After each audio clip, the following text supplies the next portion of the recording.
Thank you for joining me. Gray Board Gamer here with the continuation of my playthrough of Legends of Andor. We're now on day 3. We've already done the sunrise. Here's our current situation. Currently the narrator is on space H. We have to get all of our tasks completed before we get to N. We have the Skral outpost tower that needs to be assaulted, but we cannot do that until we defeat this gore, collect a medicinal herb, and return that herb to the castle to make sure that the king is going to be okay. We've lost our support of Prince Thorald. We have the Wardrax. One's already made it into the castle. This one is also going to make it into the castle. They're too difficult to deal with the characters that I have right now, so I made sure that I had these shields ready to go. The witch has been located, of course, because we have seen the location of the medicinal herb. Our heroes all have a strength of 2, except for Crom the dwarf has a strength of 5. Thorn has the telescope, the blue rune, and a water skin. Chada has a blue and a green rune, and the witch's brew with a falcon. Aara has the shield, and Crom, other than his higher strength, has half of a wine skin still available. We have to make sure we also take care of these monsters so we don't get too many of them that enter the castle. And this day will be started off by Aara. She's going to be the first player to go, followed by Crom, Thorn, and then Chada. Aara is here in the middle of the western part of the country with Crom and a Skral. And I'm going to have her very first action be initiate combat and invite Crom to also join in that combat. I'm hoping that his higher strength value combined with her ability to flip one of the dice will be enough to take care of this Skral. Aara initiated combat, so she will roll her die first. She got a 3. Now do I want to take the time to flip it to 4? I think I'll save that ability for Crom. Now he currently has a willpower of 9, which means he will still get to roll 2 of his dice. And he did get a 1 that I can use Aara's ability to flip and change it to a 6, because she's able to do that ability also with anyone that is joined in the same battle as her. Now Aara has a strength of 2, Crom has 5 for a total of 7, plus the 3 gives us 10 for a total of 16. Now we have the 2 dice for the Skral that has a strength of 6 and rolls a 5 for an 11. So we have 9, 10, 11, 16 to 11. We are able to still do 5 damage, but that's not enough because he has a health of 6. I'm sorry, he has a willpower of 6. And we'll take him down to 1, so we're going to have to spend another hour on the time track to go into another round of combat. Both Aara and Crom's tokens have been moved to the second hour because they're still involved in this combat. Now she got a 2. I think I will use her ability on her and flip that to a 5. Now Crom will get to roll his 2 dice. And he also ended up with a 5. With our combined strength of 7 plus this 10 gives us a 17. Now it's time for the Skral, who only managed to get a 4 for a total of 10 when you add his strength of 6. That's more than enough. Our 7 He only had 1 health left anyway. That's enough to eliminate the Skral. The Skral has been eliminated. The Skral has been taken out, which will advance our narrator trek to I. For defeating the Skral, we get a reward of 4 gold, 4 willpower, or a combination thereof. I'm going to award 4 gold, all to Crom. That way on his turn, we're right here on the merchant space already. That'll end Ayara's turn. Both their tokens are on the number 2 spot on the time track, on the hours. Now for him, I'm going to immediately spend that 4 gold to raise his strength by 2. Spend both or all 4 of his gold and raise his strength to 7. I spent his gold to get him his strength. With the strength of 7, I think he might be able to handle these gores on his own. He's currently on hour 2. I don't have that extra bonus this time of using the overtime hour. This score is going to move into the castle right away next turn. This one will also, because it's going to leapfrog over the Wardrak before it gets a chance to move. I'll go after this one first. So I'll spend 2 moves, which will take me up to 4 on the hour track. And that'll end his turn and take us to Thorn. And for him, I want to get him into the next level on his player board. He needs 2 more willpower to get there. I would need to move 3 to get to that well, but only 2 to get to that well up there. I'll do that. I'll move 2 to get to that well up there and deplete it.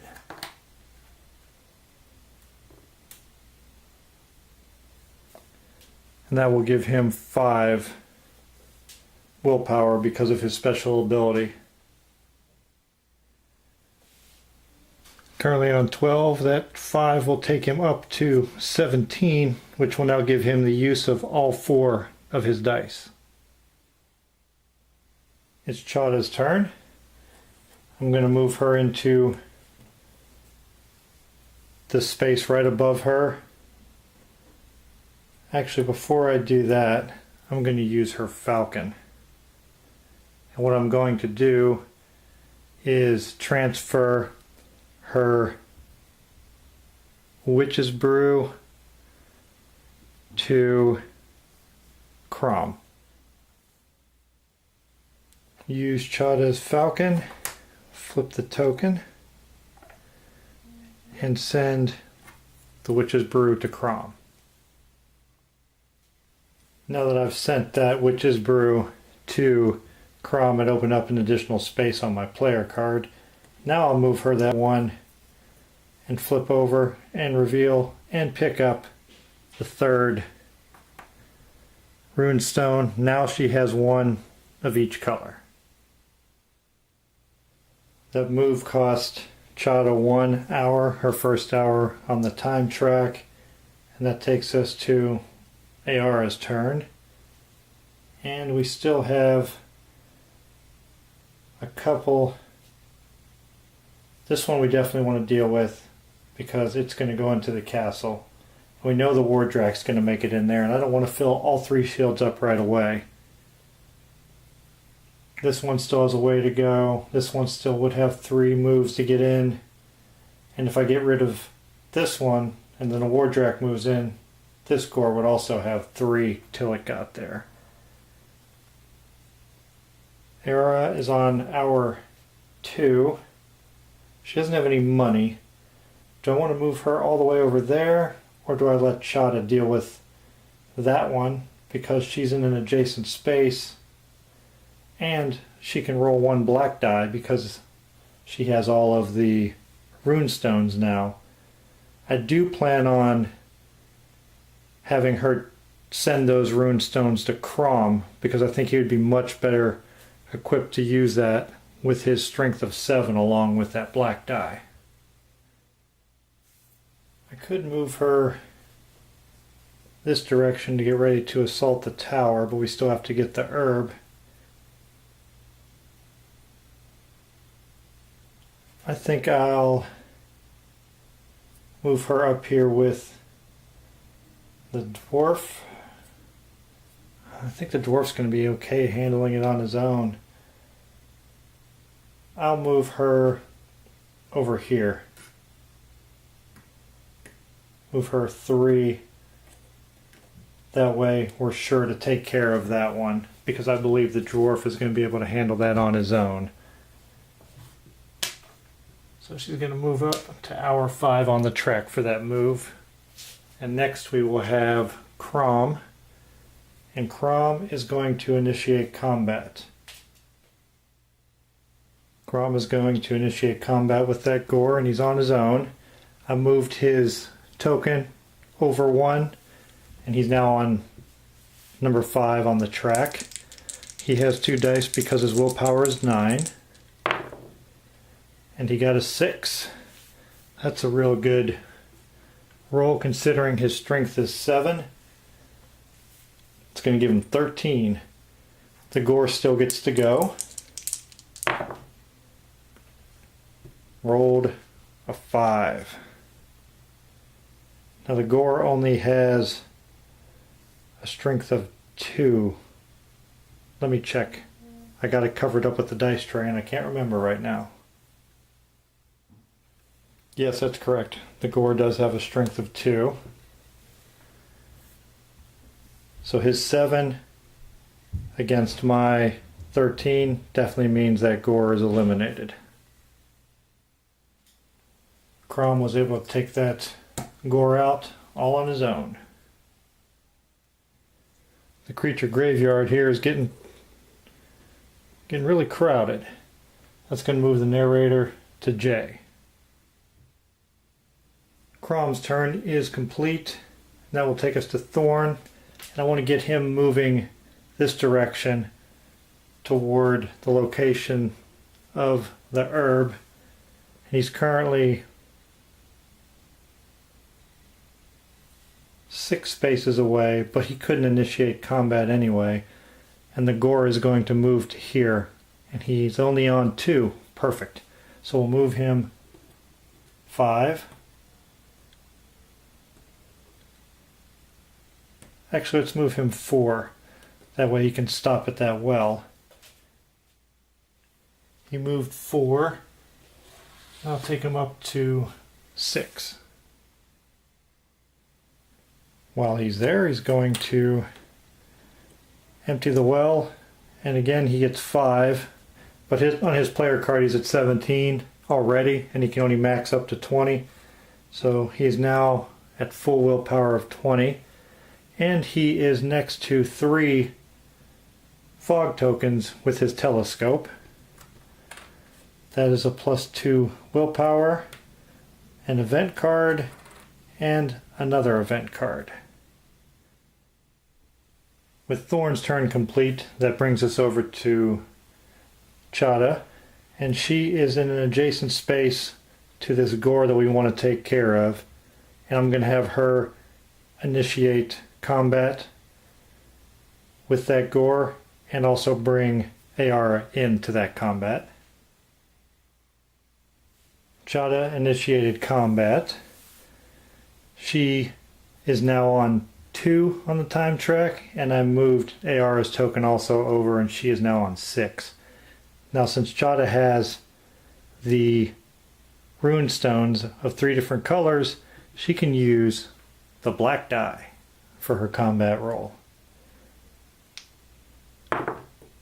We got an 8. Let's see what's on the opposite side. Oh, a 12. Okay. I'm going to use AR's special ability on Chada to go to the opposite side and roll a 12. Ayara will roll her die and add 5 to that.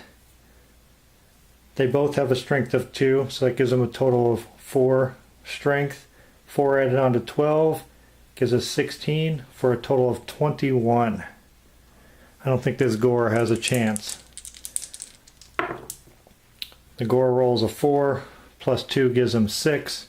He is utterly eliminated. He is easily taken out. And when I was doing that, I realized that I did not take my reward on the dwarf here for when he eliminated his Gore during his turn. Another Gore is added to the graveyard. The narrator token is advanced decay. And what I will do is I will award Crom from his previous combat that I forgot. I'm going to award him 2. Should I do gold or should I do... No, I don't want to waste any more time going to the merchant. I'm going to award him 2 willpower points, taking him up to a total of 11. And then Chada and Ayara were both involved in that last combat, and I'll think about what I'll do for them. And for defeating that Gore, I decided to award Chada and Ayara 1 gold apiece. That gives Chada 2 now, and Ayara has 1 gold. And that moves the turn over to Ayara, who's on hour 6. I don't have a lot left that I want to do with her, so I'm going to move her 1 space just to have her start working her way towards the tower. That'll move us over to Crom's turn, who's on hour 5. We're in no immediate threat of these Gores entering the castle, and he can move 2 without going into overtime. He has no... Well, he can actually move 3 because he has that wine skin.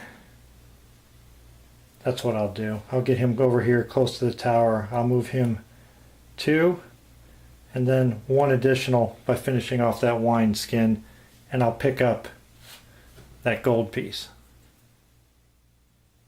By moving over there, I used up my wine skin and collected that gold. That finishes off Crom's turn. Brings us to Thorn, who's on hour 6. I will move him 1 space, moving his token to hour 7, and have him ready to do combat with that Gore when it moves. Thorn has completed his turn. It's now Chada. We have 3 Gores. None of them are posing an immediate threat. They're all 3 moves away. We do have a Wardrak that's going to make it into the castle, but we have the shields that are there to handle that. Chada currently has 2 gold, so I will move her to the merchant.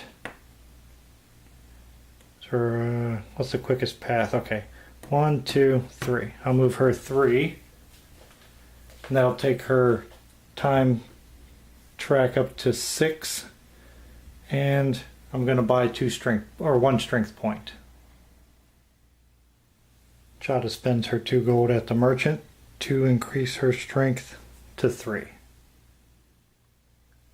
Chada completes her move. It will now be Ayara's turn, and she's already in hour 7, so she will choose to end her turn and not go into overtime, making her the first player in the next turn.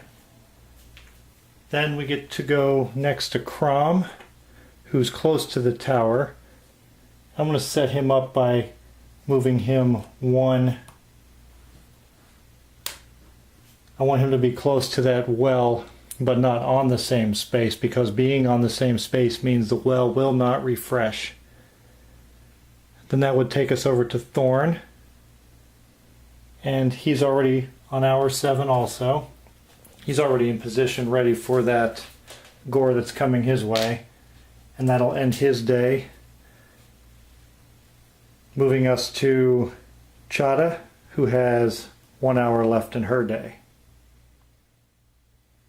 I'm going to use her final hour to move her one step closer to the tower.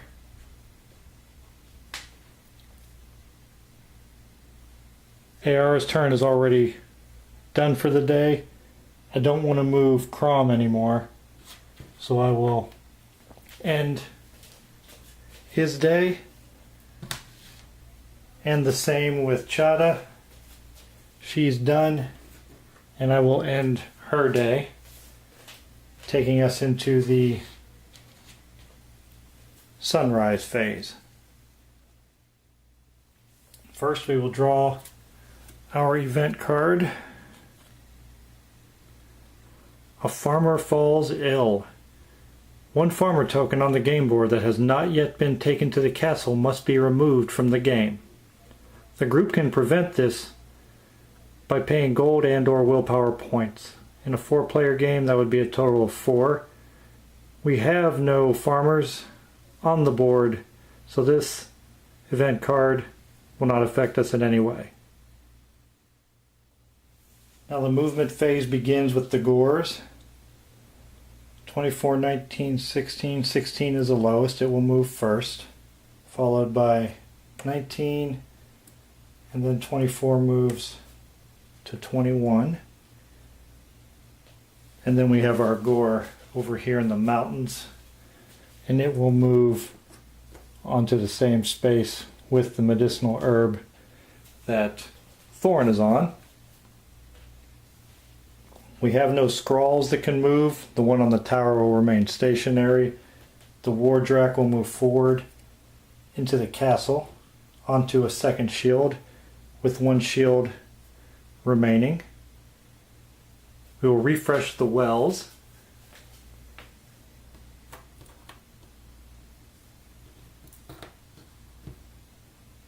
And finally, we will move the narrator token, leaving us just enough space for when we eliminate that gore, it'll move up to M and not end the game prematurely for us. And that will get us ready for our next day. Thank you for watching. Day 3 of The Legend of Andor in Legend 2 is now completed and ready to move into Day 4. I think we're set up pretty good here. Get a hold of that medicinal herb and get it back to the castle. I think the falcon that Chada has is going to come in handy, getting that herb to the castle once we're able to take care of that gore. And then once that herb is back in the castle, we're all going to storm the Skral stronghold, see if we can get that Skral taken down from that tower. And actually, that would be the first time I've won this scenario, if I'm able to do it. I thank you for joining me, and I look forward to seeing you in the next video.